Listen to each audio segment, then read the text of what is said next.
Group 1 పరీక్ష నిర్వహణలో public service commission విఫలమైనందున టీజీపీఎస్సీ చైర్మన్ సభ్యులు రాజీనామా చేయాలని శాతవాహన వర్సిటీ ముందు ప్రభుత్వం దిష్టిబొమ్మ దగ్ధం చేశారు బీఆర్ఎస్వీ నాయకులు.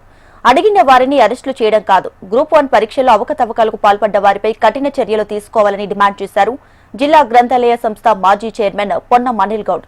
వెంటనే జీవో నంబర్ 29 రద్దు చేయాలన్నారు. హైకోర్టు చెప్పినట్టుగా అవకతవకలపై సిట్టింగ్ జడ్జితో జ్యుడిషియల్ కమిషన్ ఏర్పాటు చేసి పూర్తి స్థాయి విచారణ చేసి కఠిన చర్యలు తీసుకోవాలని కోరారు.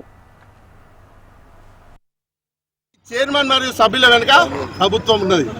ప్రభుత్వం వాళ్లను ముందు పెట్టి కపట నాటకం ఆడుతూ ఉన్నది. ఈరోజు నిరుద్యోగుల జీవితాలతో చెలగాటమాడుతూ ఉన్నది. వెంటనే జీవో నంబర్ 29 రద్దు చేయాలి, జీవో నంబర్ 55ను ఇంప్లిమెంట్ చేయాలి. తద్వారా మరొకసారి గ్రూప్ 1 పరీక్షను నిర్వహించి తెలంగాణ గ్రూప్ 1 అభ్యర్థులకు న్యాయం చేయాలని డిమాండ్ చేస్తూ ఈరోజు శాతవాహన విశ్వవిద్యాలయం ముందు నిరుద్యోగులము మరియు బీఆర్ఎస్ విద్యార్థి సంబంధించిన నాయకులమందరం కూడా ప్రభుత్వ దిష్టిబొమ్మ దానం చేయడం జరిగింది.